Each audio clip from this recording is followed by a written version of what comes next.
From above, the Kutupalong camp in Bangladesh resembles a labyrinth built on the slope of a hill. Tens of thousands of makeshift tents are densely packed across the undulating terrain. From the ground, however, it appears as a vast, chaotic, and crowded space. This camp has earned the title of the world's largest refugee camp. With nearly 1 million residents, it is also the most densely populated camp. The story of this displaced community began in 2017, when ethnic violence in Myanmar triggered a massive wave of migration. Within just a few weeks, hundreds of thousands of people fled to the coastal town of Cox's Bazar in Bangladesh in search of safety. Violence in Myanmar's Rakhine state peaked in August 2017.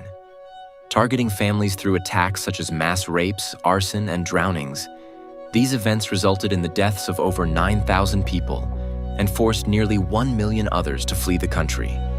A report published by Amnesty International stated that Meta, the owner of Facebook, significantly contributed to the atrocities committed by the Myanmar military against the Rohingya people in 2017, citing its dangerous algorithms and profit-driven motives. Myanmar, formerly known as Burma, was ruled for many years under the control of military dictators in a poor, repressive, and isolated environment. These military rulers were part of Burma's Buddhist majority and harbored an obsession with excluding Rohingya Muslims. Over the years, they stripped the Rohingya people of their rights and restricted their freedom of movement within the country. In the 1980s, a law was passed declaring that the Rohingya were not actually citizens of Burma. Buddhist leaders repeatedly emphasized a slogan in the newspapers they published: "Buy from Buddhists, sell to Buddhists." This was not just about trade, but extended to matters like marriage and other societal interactions, consistently reinforcing the idea: buy from Buddhists, sell to Buddhists. However, things began to change in Myanmar unexpectedly in 2010. While this transformation seemed like a surprise to many, it was actually a result of pressure from the United States, forcing the Myanmar government to take this step. After decades of isolation, the government changed and began opening the country to the outside world. Soon after, mobile phones started flooding into the country at an incredible pace. While there were almost no mobile phones in 2006, by 2016, the penetration rate had skyrocketed to 90%. Cell towers began appearing everywhere, and the internet spread rapidly across the country. Internet access jumped from just 1% to 40%. For those of us living in Turkey, this may not seem like a big deal since almost all of us can easily access the internet. However, for a country that had never had access to the internet before, this could turn everything upside down almost overnight. After reaching a massive number of users worldwide, US-based companies like Facebook began searching for new markets to expand their user base. Myanmar, a country with no prior internet access and no social media presence, was the perfect opportunity for them. Facebook partnered with Myanmar's local telecom providers, paying them to pre-install the app on all the phones they sold. As internet access expanded, Facebook spread rapidly across the entire country. Having internet essentially meant having Facebook. Traditional media channels were not widespread in Myanmar, and the few that existed operated under heavy government control.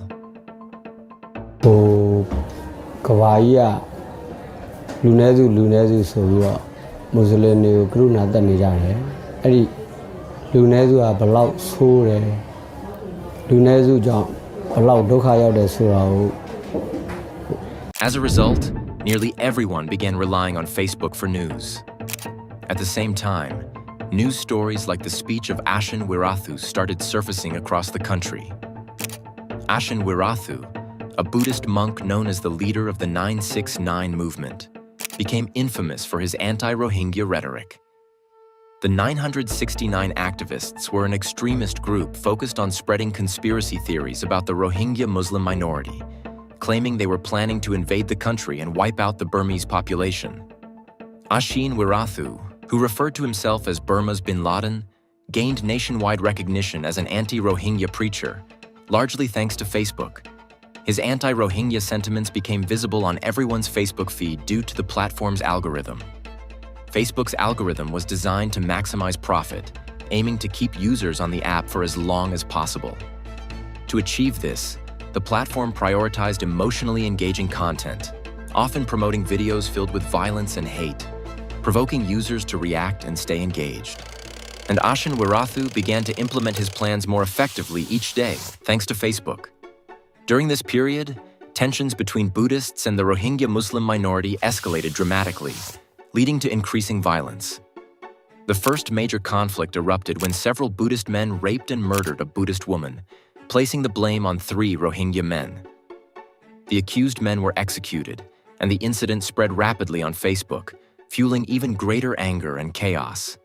It is important to note that even before this incident, Ashin Wirathu had been making numerous Facebook posts, claiming that Rohingya Muslims were stockpiling weapons and planning to seize Burmese lands. Following the rape case, Buddhists began burning Rohingya homes and killing their people. Myanmar's military was deployed to the region to intervene. However, instead of protecting the Rohingya, the soldiers sided with the attacking Buddhist community, causing the situation to spiral completely out of control. Some reports claim that Rohingya people were even prevented from extinguishing fires in their burning homes. Given that Myanmar was ruled by Buddhist soldiers who had long harbored animosity toward the Rohingya, this was not surprising. As a result of these events, 140,000 Rohingya were forced to flee their homes. Most sought refuge in neighboring Bangladesh. 6 months after these violent events, Barack Obama visited Myanmar and encouraged the largest U.S. companies to invest heavily in the newly opened country. These new companies needed advertisements to promote their products, and Facebook was the most effective platform for this purpose, as it was installed on nearly every phone. As companies invested in Facebook ads, the platform in turn amplified violent and hate-filled posts, ensuring users stayed on the app longer and generating even more profit. Ashin Wirathu's audience had grown to hundreds of thousands, and his speeches were reaching increasingly larger groups. People began to take to the streets, driven by a singular goal: to either kill the Rohingya Muslims or force them to flee the country. To achieve this, Buddhists started burning Rohingya homes, demolishing their mosques, and killing dozens of people. Meanwhile, the Myanmar military forced the Rohingya people into camps. In response, the Rohingya attempted to form a group to defend themselves, but they were utterly powerless and vastly outnumbered. At this point, one might wonder, what could possibly make this situation worse? And that's when the Myanmar military joined Facebook. They created pages like Myanmar News to reach people across the country. On these pages, they shared graphic photos of corpses and claimed that attacks by Rohingya jihadists were escalating daily, inciting the Buddhist population further. The situation reached its breaking point when the military began a so-called cleansing operation. They went from village to village, burning and destroying homes, killing hundreds of people, and forcing many others to flee. Once again, 90,000 people were driven to seek refuge in a Bangladeshi refugee camp. To outsiders, this might appear as a spontaneous outbreak of violence. In reality, it was the result of a coordinated campaign orchestrated by a few influential individuals with access to technology and the ability to reach millions. These individuals spread lies, distorted the truth, and made hateful, provocative posts to manipulate and incite society. As a result, what transpired was nothing less than a full-scale genocide, partially enabled and facilitated by an unregulated social media platform.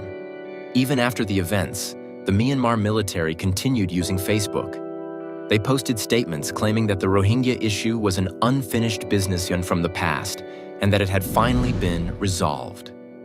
By resolved, they referred to the systematic killing of tens of thousands of innocent people and the forced displacement of nearly 1 million others. In response to these events, Facebook issued a statement saying that it had taken down accounts sharing false and violent content. The platform also admitted that it had failed to prevent many posts because the alphabet used in Myanmar was not properly integrated into their system. Some called it ethnic cleansing, others labeled it genocide. The truth remains unchanged. Today, nearly 1 million people have been torn from their homes and left to face death in another country. If you enjoyed this video, don't forget to like it. If you haven't subscribed yet, please do so. Thank you for watching, and take care.